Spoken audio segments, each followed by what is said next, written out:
Selamat datang di media pembelajaran QHSSE Indonesia. Dengan saya, Salman Alfarisi, kali ini akan coba membawakan topik Job Safety Analysis. Untuk hal yang pertama yang harus kita ketahui tentang job analysis ini adalah suatu pendefinisian apa itu job analysis. Nah, ada juga beberapa job safety analysis ini ada di beberapa negara juga memanggil dengan istilah-istilah yang berbeda. Ada yang menyebut dengan job handling analysis, ada yang menyebut dengan job hazard analysis, ada yang menyebut juga dengan job safety and environment analysis, ada juga yang menyebutkan job hazard breakdown, dan ada juga yang menyebutkan job or task risk assessment. Nah, sebenarnya itu apa sih? JSA ini adalah suatu dokumen yang memberikan pedoman dalam mengidentifikasi secara jelas bahaya-bahaya dan insiden potensial berkaitan dengan setiap langkah-langkah atau tugas dari pekerjaan dan mengembangkan solusi untuk menghilangkan, mengurangi, dan mengontrol bahaya atau resiko insiden.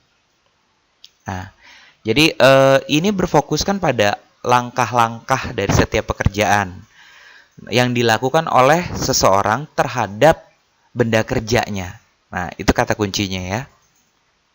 Baik, setelah Anda mengetahui definisi dari JSA, maka yang harus kita ketahui selanjutnya apa sih yang menjadi apa sih unsur-unsur JSA itu gitu ya.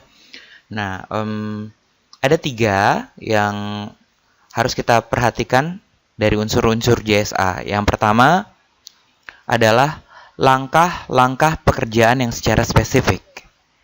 Nah, lalu yang kedua, bahaya dan unsafe behavior yang terdapat pada setiap langkah dari pekerjaan tadi.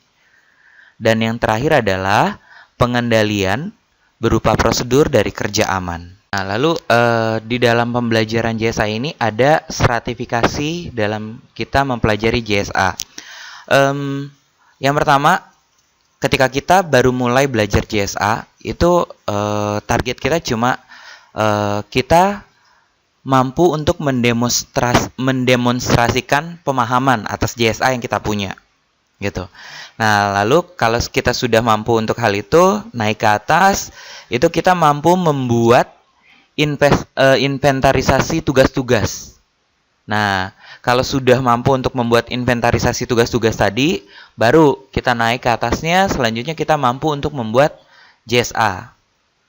Nah, kalau sudah mampu untuk membuat JSA, langkah terakhir yang harus kita lakukan adalah mampu menggunakan JSA tersebut dan mengelola JSA tadi. Nah, bicara tentang pembuatan JSA, timbul dong pertanyaan, siapa sih yang paling tepat membuat JSA gitu ya? Nah, ada beberapa persyaratan-persyaratan yang harus dipenuhi supaya orang mampu untuk membuat JSA. Yang pertama, orang tersebut harus mengetahui aturan, mengetahui standar atau SOP di perusahaan tersebut tentang satu spesifikasi pekerjaan gitu ya. Terus juga dia harus memiliki pengetahuan tentang teori penyebab kecelakaan. Nah, yang ketiga, dia juga harus menguasai jenis tugas dari suatu jabatan itu gitu ya. Terus juga dia tahu hierarki kontrol dari pengendalian bahaya. Terus dia juga harus mampu mengetahui teknik pembuatan JSA dan cara mengerjakan tugas tersebut gitu. Jadi hal-hal itu yang menjadi syarat seseorang mampu untuk membuat JSA. Jadi berdasarkan kriteria tadi, siapakah yang paling tepat untuk membuat JSA? Jawabannya adalah pengawas. Mengapa begitu? Karena pertama, yang paling menguasai pekerjaan atau tugas tersebut gitu ya. Terus yang kedua, mempunyai kepentingan langsung untuk menyelamatkan anak buahnya. Nah, yang ketiga, dia juga mempunyai catatan lengkap tentang kecelakaan dan near miss atas lokasi yang dia awasi tadi gitu ya. Lokasi kerja yang dia awasi tadi. Terus juga yang paling penting, dia juga menguasai prosedur dan peraturan kerja gitu. Itu. Jadi hal tersebut yang menjadikan kenapa pengawas wajib memiliki kemampuan untuk membuat JSA tadi. Nah, sekarang kita bertanya, apa sih manfaat dari JSA gitu ya? Nah, JSA terbukti telah menjadi salah satu program pencegahan kecelakaan yang paling efektif. Yang kedua, pembuatan JSA bisa dilakukan di level pengawas dan ini juga biasanya melibatkan karyawan gitu ya. Nah, yang ketiga, bisa dijadikan bahan training atau meeting dengan karyawan. Yang keempat, menjadikan pedoman karyawan melakukan pekerjaan dengan benar. Dan yang terakhir, bisa menjadi acuan pada waktu investigasi kecelakaan kerja. Gitu. Nah, itu manfaat dari JSA tadi. Selanjutnya, pertanyaan kita, bagaimana cara menggunakan JSA gitu ya, supaya JSA ini bisa efektif di perusahaan kita. Nah, yang pertama, latihkan JSA yang sudah disetujui kepada karyawan terkait. Jadi kita harus melatih tuh JSA yang kita punya tadi kepada karyawan terkait di lini yang sudah kita buat JSA-nya tadi gitu. Terus yang kedua, lakukan pengamatan terencana terhadap pelaksanaan JSA di lapangan. Nah, jadi kita punya tuh schedule buat ngamatin pelaksanaan JSA tadi apakah terimplementasi atau tidaknya gitu ya. Nah, yang ketiga, bahas sebagai safety talk sebelum mengerjakan tugas tersebut. Nah, yang keempat, tinjau ulang JSA setelah terjadi kecelakaan atau bila terjadi perubahan pekerjaan. Dan yang terakhir, usahakan JSA itu mudah didapat. Jadi, hal itulah cara kita menggunakan JSA. Nah, bagaimana sih JSA itu bisa menjadi sebuah program pencegahan kecelakaan kerja gitu ya? Nah, yang pertama gini, kita harus memiliki komitmen manajemen puncak. Terus yang kedua, penetapan JSA dalam akuntabilitas K3 pengawas. Dan yang ketiga, pemberian pelatihan pembuatan JSA kepada banyak supervisor atau pengawas-pengawas yang ada di tiap lini produksi atau lini kerja kita gitu ya. Nah, yang keempat, pembuatan dan proses approval JSA.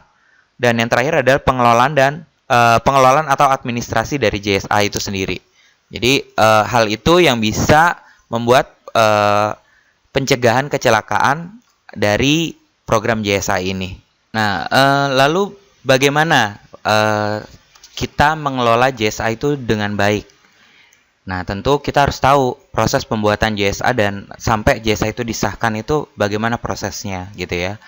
Pertama, si pengawas dari tiap lini produksi tadi itu membuat JSA. Lalu kemudian akan direview oleh safety officer. Nah, sesudah direview sama safety officer ini, barulah dimintakan persetujuan ke atasan dari lini tersebut, dari departemennya tersebut. Misalnya di departemen HRD, di departemen produksi, di departemen warehouse gitu ya. Nah, sudah dapat persetujuan atasan, baru kita masukkan ke database. Lalu bisa dipergunakan di lini tadi, dan kemudian akan direview kembali tiap tahunnya.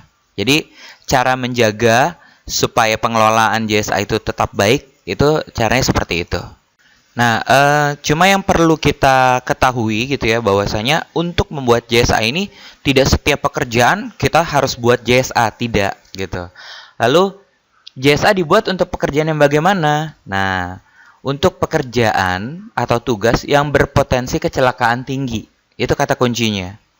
Nah, biasanya yang memiliki kecelakaan tinggi itu yang pertama pekerjaan baru gitu ya, atau pekerjaan yang non rutin, atau pekerjaan yang berubah gitu. Nah, atau tingkat kekerapan yang tinggi, artinya sering terjadi gitu ya. Atau tingkat keparahan yang tinggi. Yang terakhir adalah pekerjaan yang biasanya belum memiliki SOP atau langkah berbahayanya tidak tertanggulangi oleh SOP yang ada gitu. Nah, itu biasanya JSA dibuat untuk jenis-jenis pekerjaan yang seperti itu. Demikian presentasi kami kali ini, semoga Anda menyukainya. Untuk Anda, agar Anda tidak ketinggalan video-video kami selanjutnya, silakan Anda subscribe YouTube channel kami di YouTube channel QHSSE Indonesia. Jika menurut Anda konten yang kami punya itu cukup menarik dan cukup baik, silahkan Anda share ke teman Anda yang patut Anda berikan. Apabila Anda menyukai konten ini, silahkan Anda berikan like di kolom like. Apabila Anda memiliki komentar, ide, feedback untuk kami, silahkan tuliskan komentar tersebut di kolom komen. Terima kasih.